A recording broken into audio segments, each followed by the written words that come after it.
నమస్కారం royal TV Telugu news కి స్వాగతం. హెడ్లైన్ చూద్దాం.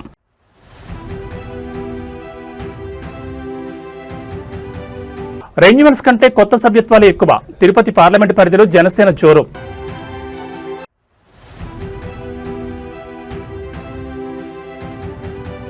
తిరుపతి కార్పొరేషన్లో ఏసీబీ గర్జన. టౌన్ ప్లానింగ్ విభాగంలో ముమ్మర సోదాలు.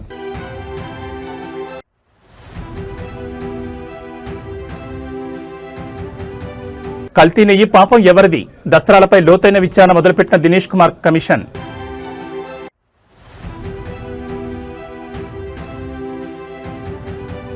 స్మార్ట్ సిటీ పనుల్లో వేగం పెంచండి. అధికారులకు జిల్లా కలెక్టర్ డాక్టర్ వెంకటేశ్వర్ ఆదేశం.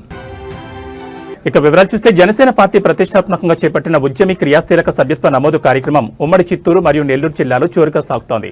మంగళవారంతో సభ్యత్వ నమోదు గడువు ముగియనున్న నేపథ్యంలో తిరుపతి పార్లమెంట్ సమన్వయకర్త ఎమ్మెల్యే ఆరణి శ్రీనివాసులు సోమవారం సాయంత్రం శ్రీకాళహస్తి మరియు నాయుడుపేటలో కీలక సమీక్ష నిర్వహించారు.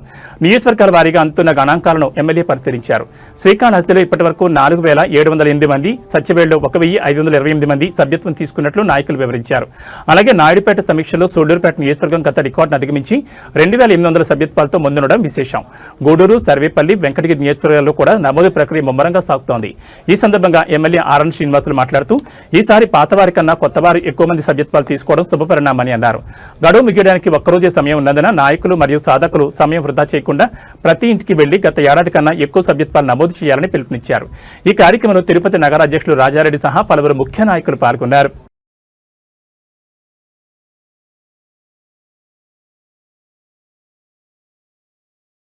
అణగారిన వర్గాల ఆశాజ్యోతి, భారతదేశ తొలి మహిళా ఉపాధ్యాయురాలు సావిత్రిబాయి పూలే వర్ధంతిని పురస్కరించుకుని తిరుపతిలో పలువురు ప్రముఖులు ఆమెకు ఘనంగా నివాళులర్పించారు. పద్మావతి మహిళా విశ్వవిద్యాలయ సమీపంలో ఉన్న ఆమె విగ్రహానికి పూలమాలలు వేసి సమాజానికి ఆమె చేసిన సేవలను స్మరించుకున్నారు. తిరుపతి ఎమ్మెల్యే ఆరణి శ్రీనివాసులు, టీటీడీ పాలక మండలి సభ్యులు భానుప్రకాష్ రెడ్డి, నగర మేయర్ డాక్టర్ శిరీష తదితరులు ఈ కార్యక్రమంలో పాల్గొన్నారు.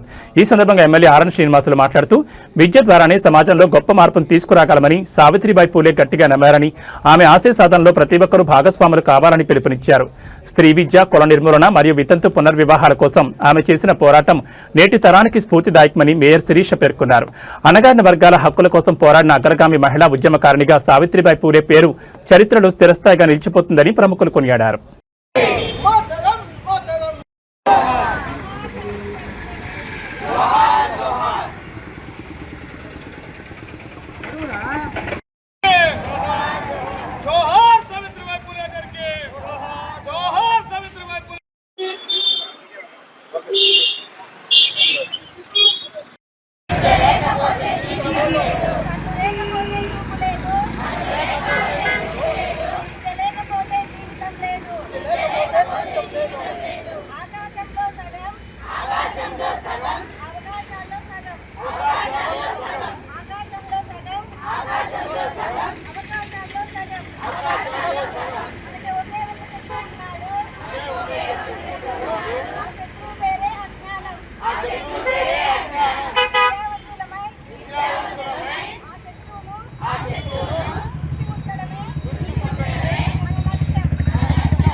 సావిత్రిబాయి పూలే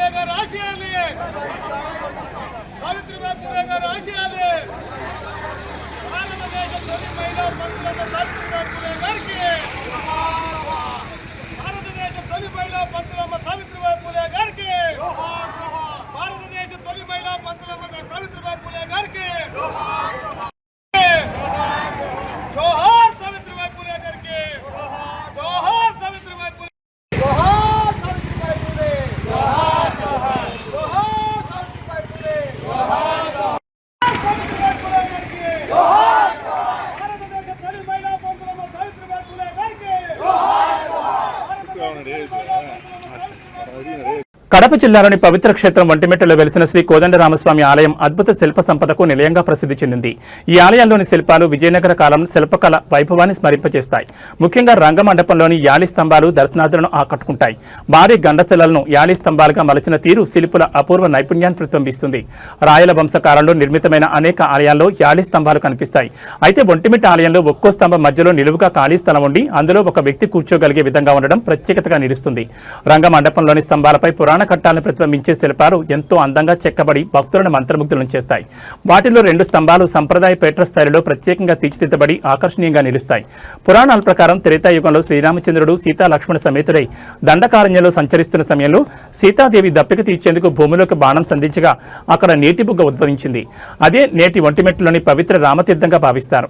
రావణ సంహారం కోసం శ్రీరాముడికి సహకరించిన జాంబవంతుడు సేవించిన శ్రీ సీతా లక్ష్మణ సమేత రామచంద్రుడే నేడు ఒంటిమిట్ట ఆలయంలో కొలువై ఉన్నారని భక్తుల విశ్వాసం. ఒకే రాతిపై శ్రీ సీతారామ లక్ష్మణుల విగ్రహాలు చెక్కబడినందున ఈ ప్రాంతాన్ని ఏకశిలా నగరం అని కూడా పిలుస్తారు.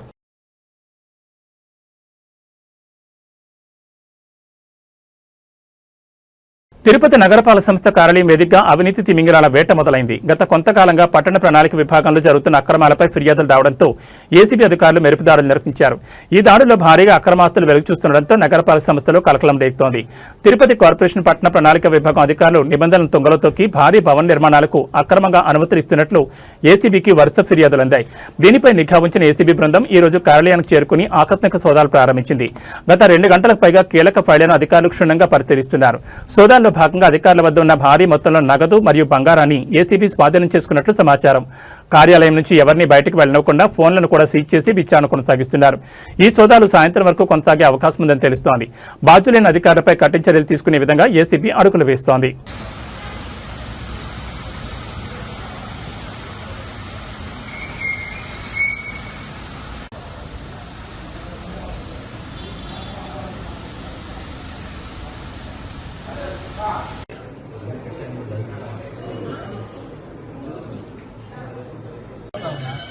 लेट होता है पक्का लेट होता है सारी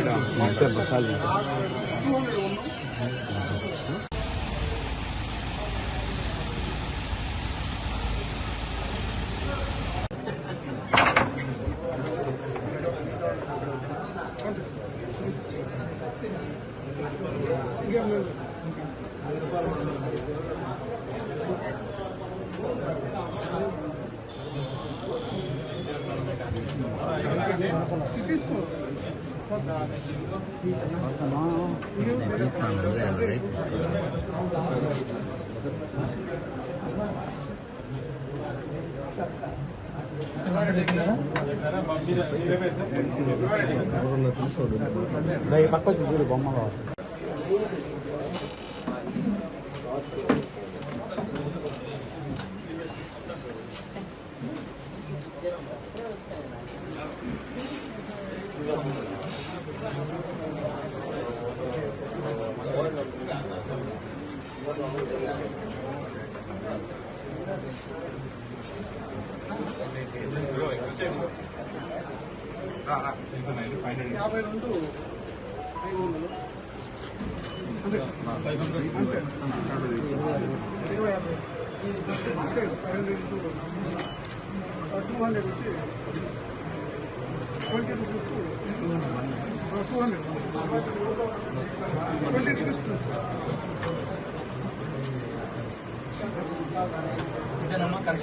అమౌంట్ మీకు ఇచ్చేస్తాము. అంతా చెక్ అంతా రాసుకున్న తర్వాత కనీసం ఒకసారి వెరిఫై చేసి ఇచ్చేస్తాము.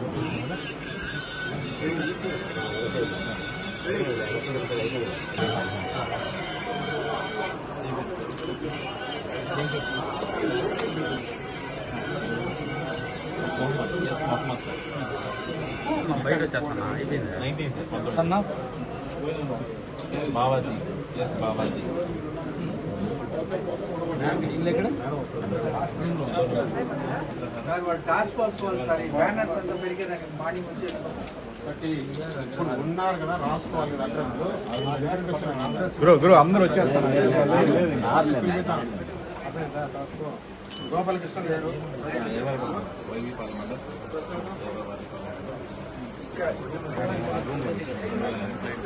అక్కడ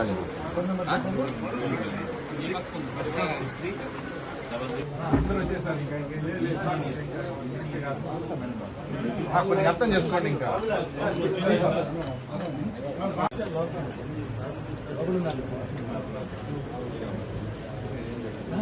నీకు ఇంటి మధ్య పెట్టి చెప్పారా ఏమని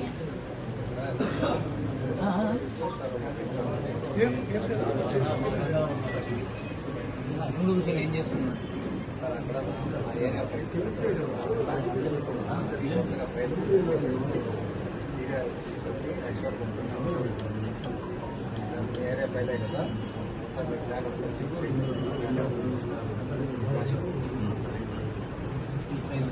నిజాన్ని ఉత్తరాలు చేస్తాను తీసుకుంటాను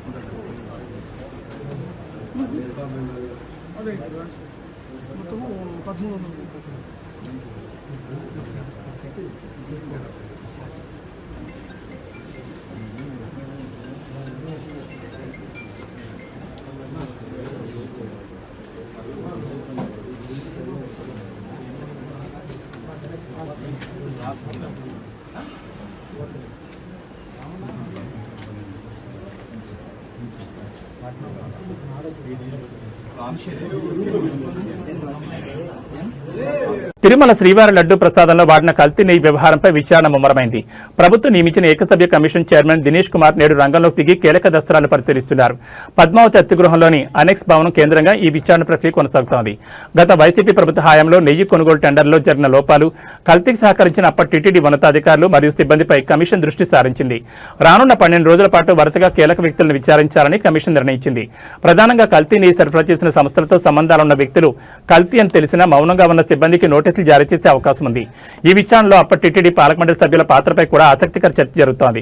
మొత్తం 45 రోజుల్లో సమగ్ర నివేదికను సిద్ధం చేసి రాష్ట్ర ప్రభుత్వానికి అందించాలని కమిషన్ లక్ష్యంగా పెట్టుకుంది. ఈ నివేదిక ఆధారంగా అక్రమార్కులపై చట్టపరమైన కఠిన చర్యలు తీసుకునేందుకు ప్రభుత్వం సిద్ధమవుతోంది.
తిరుమల శ్రీవారిని నిర్మాత బండ్ల గణేష్ దర్శించుకున్నారు. మంగళవారం ఉదయం వీఐపీ విరామ సమయంలో స్వామివారి సేవలో పాల్గొని మొక్కులు చెల్లించుకున్నారు.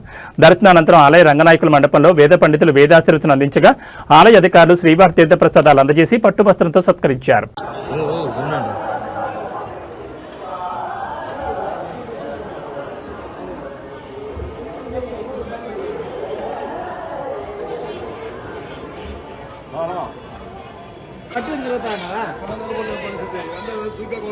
కదా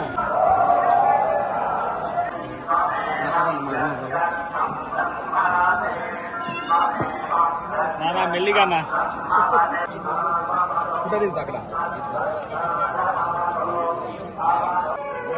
మేడం కొంచెం ముందు మేడం ఒక ఫ్రంట్కి వచ్చాను మేడం. ఒక స్టెప్ ముందుకు రండి మేడం. పాడబోతుంది అన్నయ్య జరిగే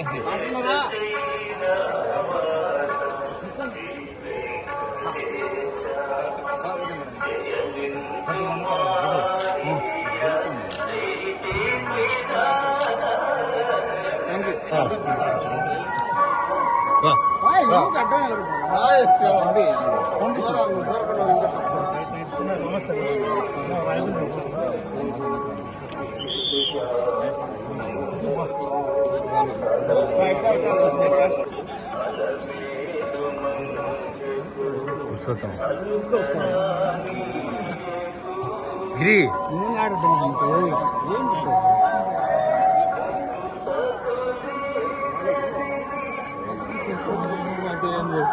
నిదానం నడవండి అన్న వచ్చేది 10 seconds.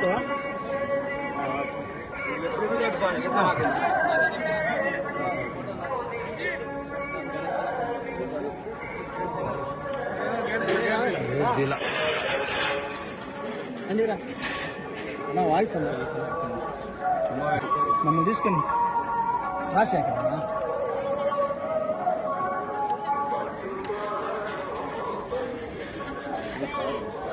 పట్ల జాగ్రత్త.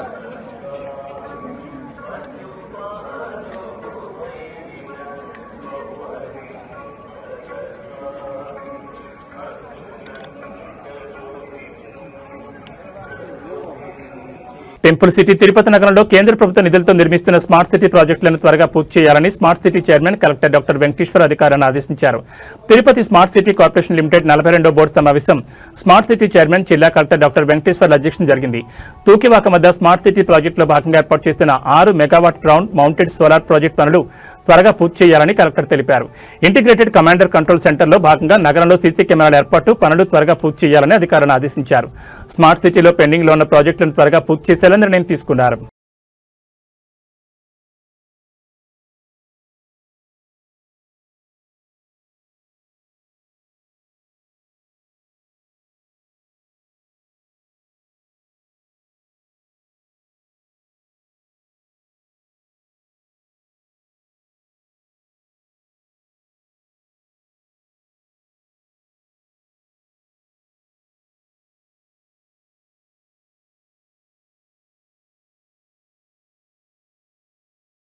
బొమ్మన పనిగట్టుకున్న టీటీడీని టార్గెట్ చేయడం కరెక్ట్ కాదన్నారు టీటీడీ మాజీ పాలక మండలి సభ్యులు ఓవి రమణ. 9 ఏళ్ల పాటు టీటీడీలో సభ్యుడిగా చైర్మన్ గా పనిచేసిన భూమన కరుణాకర్ రెడ్డి తరచూ టీటీడీని టార్గెట్ చేసి మాట్లాడడం హిందువులపై దాడేనన్నారు. ఋషికేశ్లో టీటీడీకి చెందిన 20 ఎకరాల మామిడి తోటను స్వరూపానందకి ఇవ్వాలని తీర్మానం చేసింది వైవి సుబ్బారెడ్డి చైర్మన్ గా ఉన్న పాలక మండలి కాదా అంటూ ప్రశ్నించారు. డెహ్రాడూన్లో 100 కోట్ల ఆస్తి ఎవరికి కైవసం అయిందో కరుణాకర్ రెడ్డి సమాధానం చెప్పాలన్నారు. టీటీడీలో నెయ్యి కొరతుందని భూమన మాట్లాడడం సరికాదన్నారు. భూమన హాయంలో పుస్తక ప్రసాదం పేరుతో కోట్లలో దుర్వినియోగం చేసిన మాట వాస్తవం కాదని ప్రశ్నించారు. ఇప్పటికైనా టీటీడీ పవిత్రతను దెబ్బతీసేలా మాట్లాడొద్దని భూమనను హెచ్చరించారు. మాజీ పాలక మండలి అధ్యక్షులు తిరుమల తిరుపతి దేవస్థానంలో దాదాపు 9 సంవత్సరాల అనుబంధం కలిగిన ఏకైక వ్యక్తి ఆంధ్రప్రదేశ్లో ఎవరైనా ఉన్నారా అంటే అది మాన్యశ్రీ భూమన కరుణాకర్ రెడ్డి గారు. కరుణాకర్ రెడ్డి గారు నేను గతంలో 2006-8 మధ్యలో పాలక మండలి సభ్యుడిగా ఆయన అధ్యక్షుడిగా పనిచేశాను. ఆ అనుభవంలో నేను గమనించిన విషయాలు ఒక విప్లవాత్మకమైన చర్యలు తీసుకోవటంలో కరుణాకర్ రెడ్డి కొంచెం పేరు ఆ బోర్డుకు రావటం జరిగింది. కారణం ఏంటంటే అదే కరుణాకర్ రెడ్డి జగన్మోహన్ రెడ్డి అధికారంలోకి వచ్చిన తర్వాత ఆయన సభ్యుడిగా ఒకసారి అధ్యక్షుడిగా ఒకసారి పనిచేసిన 5 ఏళ్లలో ఇంత నికృష్టంగా ఇంత దిగజారుడుగా మాట్లాడతాడని చెప్పి నేనైతే కళ్ళలో కూడా అనుకోలేదు. ఎందుకు దిగజారుడుగా మాట్లాడుతున్నాడని చెప్పంటే ఏ మనిషి అయితే తిరుమల దేవస్థానం భక్తులకు మంచి నిర్ణయాలు తీసుకోవడంలో తనకంటూ ఒక గుర్తింపు ఉండాలి, ఈ పాలక మండలి గుర్తింపు ఉండాలని చెప్పి చొరవ తీసుకున్న వ్యక్తి కేవలం రాజకీయ ప్రయోజనాల కోసం అవతల పార్టీని నిందలకు నిరంతరం వేయటం,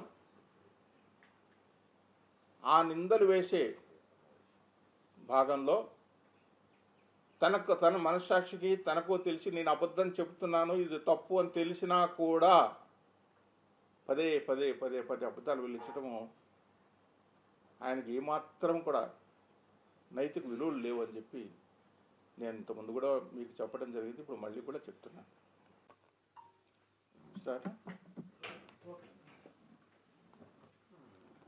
ఎందుకు చెప్తున్నాను నేనేదో కరుణాకర్ రెడ్డిని విమర్శించడం కోసమో కాదు. ఒక లడ్డు విషయంతో మొదలుపెట్టి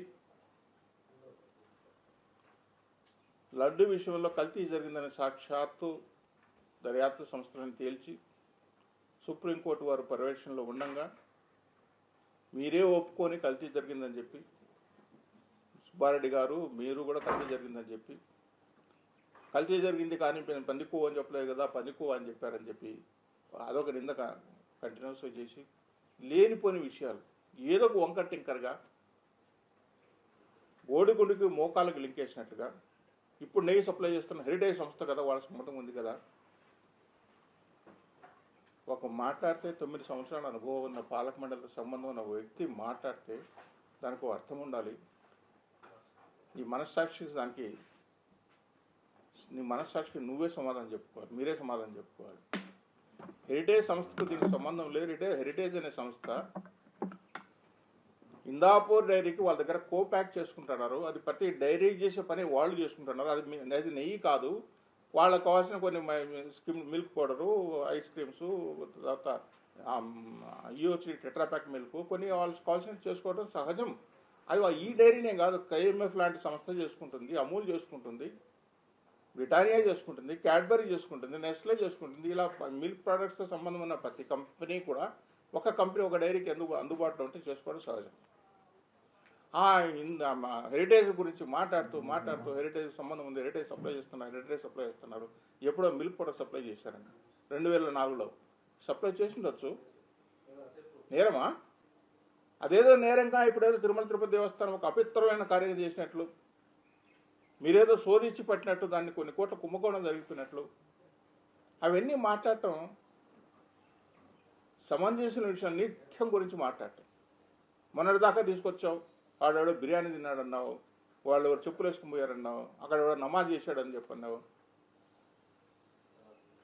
అక్కడ విష్ణుమూర్తి సాక్షాత్ పడిపోతే పట్టించుకోలేదన్నావు, ఆవును చంపేస్తానన్నావు. నోటికి ఏది వస్తే ఇన్ని మాట్లాడుతూనే కూర్చున్నావు. మామూలు వ్యక్తి మాట్లాడితేనే అంత ప్రాధాన్యత కాదు. 9 సంవత్సరాల అనుభవం ఉన్న ఒక వ్యక్తిగా నిరంతరం అపవాదులు చేసి మాట్లాడితే అక్కడ నమాజ్ చేసుకోవడానికి ఏమైనా పర్మిషన్ ఇస్తారా? ఎగ్ బ్రెయిన్ తినేవాడు వాడు ఎగ్ బ్రెయిన్ తినే నీకు మాత్రమే తెలుస్తుంది. తిరుమల తిరుపతి విజిలెన్స్ తెలియదు, ఎవరికి తెలియదు, నీకు మాత్రమే తెలుస్తుంది. ఆ ఫోటో తీసుకుంటారు, సోషల్ మీడియా పెడతారు. ఇంతకంటే ఘోరమైన క్రీడ ఇంకోటి ఉందా? నీచమైన క్రీడ ఒకటి ఉందా? కరుణాకర్ రెడ్డి, నువ్వు ఆడే ఈ నీచమైన క్రీడలో నువ్వు దేవుడి దగ్గరికి వెళ్ళి నిన్న పోయి దర్శనం చేసుకొని వచ్చావండి, మనసాక్షికి అక్కడ దేవుడి దగ్గర నిలబెట్టుకుని తప్పు చేస్తున్నానని భావన కూడా నీకు కలగలేదే. అది ప్రభుత్వానికి, పార్లమెంటరీకి, అధికారులకు ఏమైనా సంబంధమైన విషయాల వాటికి సంబంధమైన విషయాలు మాట్లాడు. అయ్యా కరుణాకర్ రెడ్డి గారు, ఋషికేశ్లో విశాఖ తీర్థానంద స్వామి మీ వైఎస్ఆర్సీపీ మఠాధిపతి, మీ వైఎస్ఆర్సీపీకి అనుంగ శిష్యుడు. ఆయన ఎన్నో సందర్భాల్లో మాట్లాడిన మాటలు, మా తీర్థంలో, మా మఠంలో ఏ పుట్టను అడిగినా, ఏ గుట్టను అడిగినా, ఏ రాయిని అడిగినా, ఏ చెట్టును అడిగినా జగన్మోహన్ రెడ్డి నాయకుడు, జగన్మోహన్ రెడ్డి ముఖ్యమంత్రి అవుతాడని చెప్పి యాగాలు హోమాలు చేశాము అని చెప్పి అంత మాట్లాడిన ఆ స్వామి విశాఖ తీర్థానంద స్వామి ఋషికేశ్లో 20 ఎకరాలు తిరుమల తిరుపతి దేవస్థానానికి ఆయన కట్టబెట్టడానికి రెజల్యూషన్ పాస్ చేసావే. రెజల్యూషన్ సుబ్బారెడ్డి గారు మీరు పాస్ చేసి ఆయనకు సెలవు ఇద్దాము, నామినల్ రేటుకి మఠాధిపతి అక్కడ మఠం పెట్టుకోవడానికి అని చెప్పి తిరుమల తిరుపతి దారాదత్తం చేయడానికి పూనుకున్నవే. మన మనుషులు అంటున్నావా కరుణాకర్ రెడ్డి గారు? నిన్న కరుణాకర్ రెడ్డి గారు నెయ్యి లేదు, కేవలం 3000 కేజీలే ఉంది. తిరుమల తిరుపతి దేవస్థానం ఒక రోజుకు కావాల్సిన నెయ్యి 12,000 నుంచి 15,000 కేజీలు అవసరం ఉంటుంది. అది తెలిసి కేవలం 3,000 కేజీలు ఉంది, 2 రోజులకి సరిపడుంది నెయ్యి అని చెప్పింది. అంటే ఇక్కడ నెయ్యి లేదు, లడ్డు ఆగిపోతాయి. ఏం మెసేజ్ ఇవ్వబోతున్నారు మీరు? 8 లక్షల లడ్లు బఫర్ స్టాక్ ఉంది తిరుమలలో. ఎట్టి పరిస్థితుల్లో కూడా టిన్స్ రూపంలో ఒక నెలకో 2 నెలలకు అవసరం పెట్టుకుంటారు. ఎలాంటి అవాంతరం వచ్చినా ఇప్పుడు వచ్చినా ఇది సంగతి నేను కొత్తగా కనిపెట్టిందేం కాదు. కరుణాకర్ తెలియదు అంతకంటే కాదు. ఆయన పార్లమెంట్ సభ్యుడు కొన్నాడు, అధ్యక్షుడు కొన్నాడు. నేను పార్లమెంట్ సభ్యుడు, మనం పర్చేస్ కమిటీ మెంబర్గా ఉన్నా. ఆల్టర్నేటివ్ సప్లై అనేది ప్రతి ఒక్కరు పెట్టుకుంటూనే ఉంటారు. దేవస్థానం ఇంకా ఎక్కువగా పెట్టుకుంటుంది. లడ్డు ఉండేదే కాదు, ఒక 15 రోజులు 20 రోజులు ట్యాంకర్ రాకపోయినా కావాల్సినంత సరుకు వాళ్ళ దగ్గర 2 నెలలు కావాల్సిన స్టాక్ బఫర్ స్టాక్ పెట్టుకుంటారు వాళ్ళు మార్కెటింగ్లో. అందుకే ఆల్టర్నేటివ్ సప్లైస్ పెట్టావు. అప్పుడు గతంలో కేఎంఎఫ్ ఉన్నప్పుడు ఆల్టర్నేటివ్ పెట్టుకున్నారు. ఇప్పుడు కూడా ఇందాపూర్ బదులు ఇక్కడ బాలాజీ డైరీ కూడా ఆల్టర్నేటివ్ సప్లై పెట్టుకున్నారు. తిరుపతిలోనే బాలాజీ డైరీ ఉంది. వాళ్ళు కూడా టెండర్లో పార్టిసిపేట్ చేశారు. వాళ్ళ దగ్గర నుంచి కూడా తెచ్చుకుంటారు. వాస్తవాలు ఇవైతే నెయ్యి అయిపోయింది అని ఒక మాజీ చైర్మన్గా మాట్లాడితే ఏ మెసేజ్ ఇవ్వబోతున్నారు మీరు ప్రజలకి, భక్తులకి? మీ మనస్సాక్షికి తెలుసు ఇక్కడ నెయ్యి ఉంది, ఇబ్బంది ఉండదు. మీరా వెంకటేశ్వర పైన అభిమానంగా ఉండి వెంకటేశ్వర గౌరవాన్ని కాపాడే వ్యక్తులు మీరా ఇటువంటి మెసేజ్లు ఇవ్వటం వల్ల ఇదేమైనా మీకేమైనా రాజకీయంగా లబ్ధి చెందుతుందా మీరు అనుకుంటున్నారా? రోజు రోజుకు దిగజారుతాను తప్పనిచ్చి ఇంకోటి కాదని మాత్రం గుర్తుపెట్టుకోండి. స్వామి ప్రసాదం, స్వామి ప్రసాదం లడ్డు కలితేనే కాదు, చేసిన సేంద్రియ పదార్థాలతో నైవేద్యాలన్నీ పెట్టి ఏ భక్తుడు తినకుండా పోయే పరిస్థితి క్రియేట్ చేసి ఆ సేంద్రియ పదార్థాలు తీసుకు చాలా మందికి వాంతులు అవుతున్నాయి, మేము తినలేమని చెప్తే బలవంతంగా వాటిని ఆపు చేసి తీసుకొచ్చిన ఆగంతా మీదే. పరకామణి దొంగతనం కల్పించిన ఆస్కారం చేసిన ఆ ఘనత మీదే. ఇవన్నీ నేను చెప్పేటి కాదు, నేనేదో రోజు నిరంతరం చెప్పేటి కాదు, ఇవన్నీ కోర్టు చెప్పినాయి, దర్యాప్తు సంస్థలు చెప్పినాయి. అయినా మీకు సిగ్గు అనేది ఏమాత్రం లేదు, మాట్లాడుతూనే ఉంటారు. నిరంతరం ప్రెస్ మీట్ పెట్టేది కొండపైన మాట్లాడేది. మీకు వ్యక్తిగత అభిప్రాయం ఉంటే మీ ఇష్టం, వ్యక్తిగతంగా ఏమైనా టార్గెట్ చేయాలంటే చేసుకోండి. కానీ దేవస్థానాన్ని మాత్రం, దేవుడిని మాత్రం టార్గెట్ చేయడానికి మీరు పూరుకున్నారంటే అది మీకు భగవంతుడు మిమ్మల్ని ఏం చేస్తాడో భగవంతుని మీలో మీ విజ్ఞతకు వదిలేయాలి. భగవంతుడు ఆయన చేసే పని ఆయన చేస్తాడు. గరుడు వారధి గురించి 500 కోట్ల రూపాయలు చంద్రబాబు నాయుడు గారు బోర్డు తీర్మానం లేకుండానే డబ్బులు ఇచ్చారని చెప్పి నిన్న మీ విలేకరుల సమావేశంలో మాట్లాడారు. అధ్యక్షుడికి పనిచేసిన మీకు తెలీదా? బోర్డు సమావేశం కాకుండా ₹1 రిలీజ్ చేయడానికి ఎవరికైనా అవకాశం ఉంటుందా? ₹1 బోర్డులో తీర్మానం లేకుండా చేయడానికి అవకాశం ఉంటుందా? మీరు అధ్యక్షుడిగా, సభ్యుడిగా ఇంత అనుభవం ఉంది కదా, మీరు పనిచేశారు కదా, ప్రభుత్వం చెప్పిండొచ్చు ఫ్లైఓవర్ వస్తుంది, మీరు డబ్బులు దేవస్థానం నుంచి ఫండింగ్ చేయండి అని చెప్పిండొచ్చు. అది పాల్గొండలో పెడతారు, తీర్మానం చేసి ఇస్తారు. తర్వాత ఆ ఫ్లైఓవర్ అప్పట్లో అయిపోలేదు కదా, మీరు కూడా చేశారు కదా, మరి మీరు ఇవ్వలేదు డబ్బులు? మీ ప్రభుత్వం కూడా డబ్బులు ఇచ్చింది కదా ఫ్లైఓవర్కి. మీ ప్రభుత్వం కూడా మీరు డబ్బులు ఇచ్చారు, దానికి కమిషన్లు తీసుకున్నారు, దానికి రకరకాల మనుషులంతా ఉన్నారు, కోర్టులో కేసులు వేశారు, కోర్టులో కేసు వేసినప్పుడు మధ్యస్థాలు చేసుకున్నారు, పని కట్టుకుని కేసు చేయడం, మధ్యస్థం చేసుకోవటం, డబ్బులు వసూలు చేసుకోవడం, ఇవి కూడా చేశారు కదా, అవన్నీ కూడా జరిగినాయి కదా. అదేదో ఇప్పుడు పెద్ద తప్పు చేసినట్లు 500 కోట్ల రూపాయలు పాలక మండలిలో లేకుండా చేయడం, ఎవడో పనికిమాలాడు తప్పుడు సమాచారం నీకుండే వేగులు ఎటువంటి వేగులు ఇప్పుడు అర్థమవుతుంది. నీకు చెప్తా అంటావు కదా, నాకు ఇంతమంది అక్కడ ఉన్నారు, గూఢచారులు ఉన్నారు, ఎంత పనికిమాల గూఢచారులు ఉన్నారు, దీన్ని బట్టి అర్థమవుతుంది. ₹1 కూడా పాలక మండలి సమావేశం కాకుండా చేయడానికి హక్కు ఎవరికైనా ఉందా? ఇంత పెద్ద అడ్మినిస్ట్రేషన్ సిస్టంలో అది తెలిసి కూడా మాట్లాడుతున్నారంటే మిమ్మల్ని ఇంకేం చెప్పాలో మీకు అర్థం కాదు. మాట్లాడుతూ ఈ మహాభారతం పుస్తకాల గురించి ప్రస్తావన వచ్చింది. ఈ మహాభారతం పుస్తకాలు నిజమే సరళమైన భాషలో విద్యార్థులకు అందరికీ అర్థమయ్యే భాషలో ఒక చిన్న పుస్తకం తీసుకురావడం తప్పేమీ లేదు. నేను ఆ విషయంలో కరుణాకర్ రెడ్డిని హర్షిస్తూనే ఉన్నాను. ఆ మహాభారతం సరళమైన భాషలో ఇవ్వడం తప్పులేదు. భగవద్గీత బుక్. కానీ ఈ నేపథ్యంలో నేను ఇంకోటి కూడా చెప్తాను. మీరు అధికారంలో ఉన్నప్పుడు 2006-08లో నేను పాలకమండలి సభ్యుడిగా ఉన్నప్పుడు అర్చన, తోమాల, సుప్రభాతం పుస్తకాలు, చిన్న చిన్న పుస్తకాలు ఫ్రీగా ఇవ్వాలని పుస్తక ప్రసాదం నాకు పేరు పెట్టి తమిళ్లో, కన్నడలో, హిందీలో, తెలుగులో పుస్తకాలు తీసుకొచ్చి భక్తులకు ఫ్రీగా పంచాలని చెప్పి మీరు నిర్ణయం తీసుకోవడం జరిగింది. ఏంటంటే కోట్లు, లక్షలు కాదు కోట్ల పుస్తకాలు. ఆ పుస్తకాలు ఏ విధంగా అయిపోయినాయంటే వైకుంఠ టూలు మేము పుస్తకాలు ఇస్తే ఆ పుస్తకాలు ఎవరు తీసుకోకపోతే అట్లే ఉంటే వాళ్ళపైన ప్రెజర్ పెట్టి, ఎందుకు ప్రెజర్ పెట్టామంటే నీ స్నేహితుడి కోసం, నీ స్నేహితుడికి ఒక ప్రెస్ ఉంది కాబట్టి ఆ ప్రెస్ పేరు ఆదిశ్రీ అనే ఒక ప్రెస్ నీ స్నేహితుడికి ఇవ్వడం కోసం తొందరగా డిస్ట్రిబ్యూట్ చేయండి అని చెప్పంటే ఆ డిస్ట్రిబ్యూషన్ ఎట్లా వెళ్ళింది తెలుసా? మేము వాళ్ళ పైన ప్రెజర్ పెట్టి అయా పుస్తకాలు పంచండి అంటే తెలుగు చేతిలో 60 పుస్తకము, 60 చేతిలో కన్నడ పుస్తకం, కన్నడ చేతిలో హిందీ పుస్తకం పోతే ఆ పుస్తకం వాడు చూసిన తర్వాత 60 కన్నడలో ఉంటే ఏంది ఇది, ఏం చేయాలి తెలియకపోతే వాళ్ళు పెట్టి దద్దోజనము పులిహోర అయిన తర్వాత ఆ పుస్తకాలు పేజీలు తిప్పుకొని చుట్టుకొని టిష్యూ పేపర్ వేసిన కుప్పలు అక్కడ పడి ఉన్నాయి. ఏమరా ఇంత దౌర్భాగ్యము, ఇంత అన్యాయమా ఇది ఈ పుస్తకాలు అని చెప్పేసి? ఎందుకై అట్లా చేశారంటే ఏం చేస్తాం సార్, మాకు పుస్తకాలు పంచమంటారు, మాకు ఎవరు తెలుగోడు, ఎవరు అరవడు, ఎవరు కన్నడని మాకట్లా తెలుస్తుంది, వచ్చే పుస్తకం మీద ఇచ్చినామని చెప్పి. ఎంత కోట్ల రూపాయలు వృధా అయిందండి డబ్బులు. మనం డిస్ట్రిబ్యూషన్ ప్రాపర్గా చేయలేనప్పుడు అటువంటి వాటిని ఎంకరేజ్ చేయడం పద్ధత లేదు. ఇన్స్టిట్యూషన్ పంపించి ఆ ఇన్స్టిట్యూషన్ మనకు సంబంధించిన మనం విద్యాసంస్థలు వాటిలో ఇచ్చి వాటితో డిస్ట్రిబ్యూట్ చేయించాలి. కానీ అక్కడ తిరుమలని డంప్ చేసి పెట్టి కోట్ల దేవుడు డబ్బులు ఉన్నాయి కదా అని చెప్పి మనం చేయడం ఎంతవరకు కరెక్ట్? ఇది నిజమే నిరూపించిన తర్వాత నేను మాట్లాడినా ఇది తప్పండి, మన పుస్తక ప్రసారం అని చెప్పి ఆ ముసుగులో మనం కోట్ల రూపాయల పుస్తకాలు కోట్ల రూపాయలు డబ్బులు వృధా అవుతుంటే అవి టిష్యూ పేపర్ల వరకు కుప్పలు పడి ఉంటే వాటిని మళ్ళీ చెత్త ఏదైనా మళ్ళీ పనికి వస్తాను. మహాభారతం పుస్తకం మీరు చేసిన అంశం కరెక్ట్. ఎందుకు అక్కడ నిలవ ఉండిపోయినాయి? ఎన్నికన్ని అన్ని వేల బాక్సులు లక్ష బాక్సులు నిలిచిపోయినాయి అక్కడ. ఎందుకు డిస్ట్రిబ్యూట్ చేయలేకపోయినారు మీరు? దురదృష్టవశాత్తు నిన్న నైట్ ట్యాంకర్ బోల్తా పడింది. ఇది ఈ రోజు కొత్తగా వచ్చిందేం కాదు. గతంలో కూడా బెంగళూరు నుంచి ఒక ట్యాంకర్ వస్తుంటే ట్యాంకర్ కూడా పడిపోయింది, 2 మనుషులు కూడా చనిపోయినారు, గతంలో జరిగిపోయింది. అదేం దురదృష్టం కాదు. దీనికి ఏం లింక్ వేశారంటే ఆయన స్వామి శాపం స్టార్ట్ అయింది, అందువల్లే ట్యాంకర్ బోల్తా పడిపోయింది.